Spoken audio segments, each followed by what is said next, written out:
Supreme package last week, and I've just been having a hard time getting right into it. I finished the fundamental videos last week, so today I'll be considering day one of looking at the day by day. And I guess my question is like, how do you get into that mindset? So like I seen your videos. You said like not to take a cold diagnostic test, but I did, and like I feel like very discouraged like with the score. Like it's horrible. Like, it's horrible. I feel like so like just getting into that mindset. I would really appreciate any tips on that. Yeah, of course, Henry. Sure thing. I mean, I'm glad you've worked the fundamentals and you've discovered why I don't recommend taking a cold diagnostic because Yeah. for that very reason, they can be discouraging. And so what I would simply tell you is my reasons why, again, that like it doesn't reflect your potential, just an indication of where you stand at this moment. And the LSAT is like a foreign language. So of course, a diagnostic in a foreign language is going to show you that you don't have the foundation in that language. You don't know the grammar, the vocabulary, the structure, none of it, right? So you've completed the fundamental section of the course that gives you at least some basic familiarity, but it's simply an overview. The workshops section of the course is where we go deeper into the different question types, walkthroughs of each question of different question types, full length class recordings. And so once you work through that material, you'll have a much better understanding of how to actually approach the problems rather than simply knowing what the problems are. Yeah, I see like I didn't like there was just a lot of language. So like I watched a video where it was like a sort of a Jeopardy type. I have no idea like any of those answers to those questions. I was just watching them and it just felt like but I feel like I could probably like learn it in the future, like understand what they're saying. Like so I was watching like the logic games intro and then the LR intro and things like that. It started to sort of make sense. So that's why I hope in a few months to get it down. So like the original plan was to take it in June, but as the way everything is probably gonna take me. I hope a good month to to build a foundation in order to take it in August. That sounds like the plan. Yeah, I mean, depends on what your goals are. So let me ask you this. I mean, what's your goal score? And how much are you looking to increase your score? That sort of thing could help us get a sense of how much time you might want to allow. Yeah, I'm aiming for the 170s. I would like to get a 170. See in August I would hope to get it by then. I mean, it requires a lot of time to achieve your fullest potential. And so if you're looking for increases of 10, 20 points or more, then you don't want to try and knock this out in just a month or two. Yeah, most definitely. That's why I allow like hopefully this 5 month period would be like the study guide for the 5 month would be great. How do you know like since I mean I can't judge it off the code test, like how do you know like where you need to like jump from? Is it after your first official practice test, like on the study guide? Or I mean on the study on the when you have us take the test, I guess I think it's like 4 weeks down the 6 month plan. So I guess what you're indicator. So after you've covered the basics, after you've gone through each section, each question type, and you've worked on them a bit in isolation, then you could take a practice test and get a more realistic sense of where you're at after having gained some level of fluency. So I'd say that might be a good starting point after you've worked through the fundamental section, after you've worked through at least a handful of the workshop videos covering each type. Then you could take what will no longer be a cold diagnostic, but rather simply your first practice test of what will be several practice tests. Okay. And then that'll tell you, okay, well, at least you've gotten a strong foundation, not just the fundamentals, which is like a basic overview, but a strong foundation having spent dozens of hours studying this stuff. Then you take that practice test and you say, okay, well, this is actually a useful measure now because it could tell me where I'm at and where I might be if I took an exam today. That some people might actually do a real practice test a real full official exam at that point, administered by LSAT, which I still wouldn't recommend because it takes 5-6 months to reach your fullest potential. But a practice test at that point will also be useful to help you ID weak areas that you can target in isolation.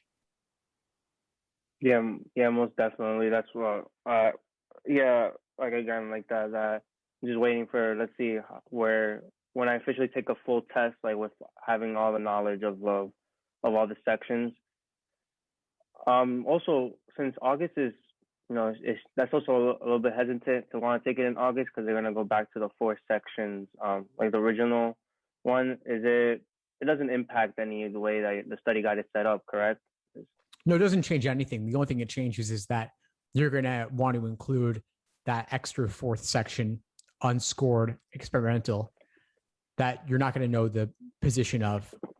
You want to add that into the mix. So instead of doing 3-section practice tests, you want to do 4-section practice tests.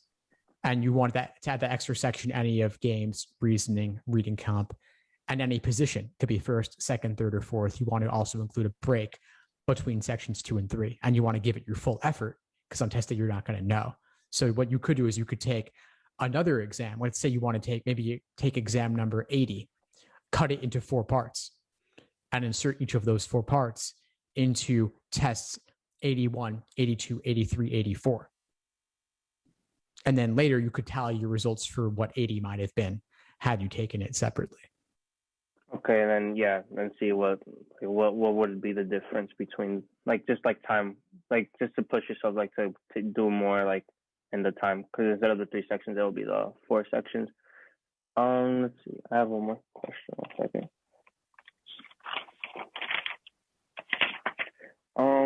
So another question would be, okay, I'm a full-time college student, currently through online classes. How many times a day would you say would you dedicate to studying? What feels reasonable to you? Reasonable 3 to 5 hours a day. That's I think 7 days a week, so 3 to 5 hours. How does that sound? Try it out and see what it's like. I mean, there's a big range there because 3 hours, 7 times 7 days, that's 21 hours. Yeah. Versus 7 times 5, 35. Mm-hmm. You might also want to allow days off. And then a day with more classes or more assignments or more deadlines for school, you might want to do less on the LSAT side. And then when college is lighter, do more LSAT, but also use some time for just breaks and taking it easy, especially on a timeline where we're speaking now, early March. You got a good 5 months till test day. Mm-hmm. You don't want to burn out. So full-time LSAT plus full-time college is a lot. I think of it more as full-time college plus part-time LSAT. And then are you taking summer classes also? No, I'm not. That's what I was hoping to also so from there, when I have more time dedicated, increase the time per day in the summer once classes are done in May. That sounds like a good approach to it. Absolutely. Yeah. So don't stress it now. I mean, do something now, but summertime's when you can really kick it into high gear then. Okay. And then, so how do I take the most advantage of the Supreme Pack, I guess? So it includes the master class coaching? Yeah. So definitely attend the live classes. I mean, you have the all access to all the classes plus the coaching mastermind. So attend everything you can. You may not be able to attend as much now because you're in college. Oh, the classes are at night, so it depends when your classes are. But attend the classes, watch the recordings. You can also submit questions in advance of class, and they can help determine what we cover in class too. Even if I'm not, because they say they are covering logic, reasoning, and then maybe I'm not up to that in the week, I guess I'm gonna call it a syllabus, but in the week by weeks, is it okay should I still join? Should I still see what other students have to say, even if I have no I guess foundation in approaching let's say logical reasoning? Yeah, I would still definitely attend. I mean, the classes give you the basics to help you learn enough to benefit. Okay. And you could always ask questions on things you're confused about too. That sounds really good. Yeah, I was I don't know if I should join the class because I wouldn't even know how to what they're even saying. But maybe if they go over even from the beginning from it, even if because I assume students would want to ask their questions and maybe not focus on the things that they fundamentally know. But they do go over that, correct? Yeah. So typically the beginning of a class will include some kind of general overview. I mean, for I'd say for logical reasoning, it's probably the most useful just because there's different question types. So knowing how to approach the question type will matter a lot. But for logic games and reading comprehension, it's typically like a problem set, right? So rather than individual bite-sized questions. And so for that, it's much more about just starting from the beginning with that problem. So you could jump into those pretty easily, but I think you're right to note that logical reasoning is one area where you might want to know at least what a stimulus is, what a question stem is before getting into the class. But you could always ask on that if you were confused too, and you'll get clarification on that pretty quickly from somebody. And then you've already gone through the fundamentals section. So I think honestly, you know everything you need to know to dive into any class.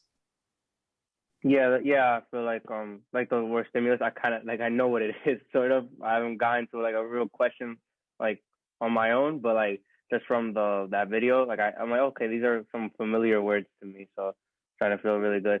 I guess this is just I guess I mean they have like a guideline. I use a multicolored pen. I don't know if I don't think on the I don't know if on the LSAT they would allow this multicolored pen. It usually helps with like I guess when they were diagramming, like at least in the foundations video, it was helpful to make it different like colors. At least that's like how I take my notes. Is that something that I can use during the test, or you wouldn't like know the answer to that? I'm pretty sure it's allowed. Okay. But I'd rather you email LSAC to ask them directly just in case. Okay. They make changes all the time. I can't see them having a problem with it though. And to a proctor, I don't even think a proctor would notice. But I would email just to check. Okay, yeah. And if at worst comes to worst, I mean, you could just have a few different pens and make differences that way. It's because I use this pen for everything. So like you say, you always talked about how you want to incorporate like the test.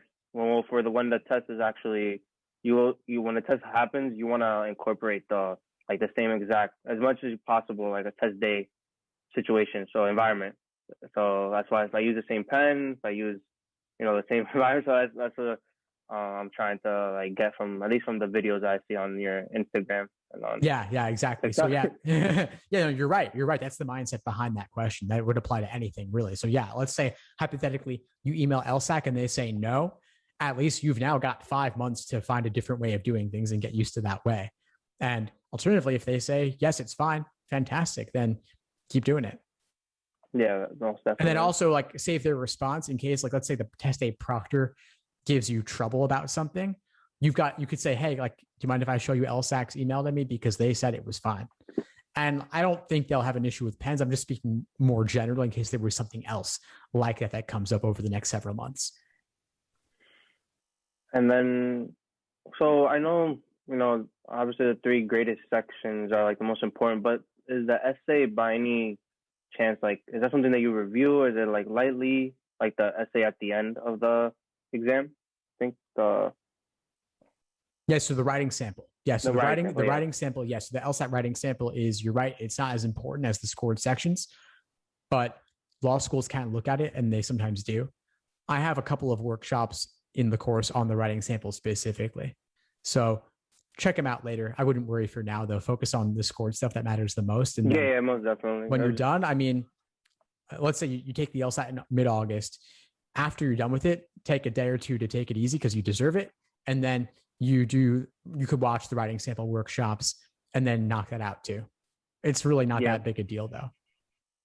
And then you also have the personal statement workshops and application, which is down the line, but I hope to apply for, so I guess next cycle, that would be so for fall 2022,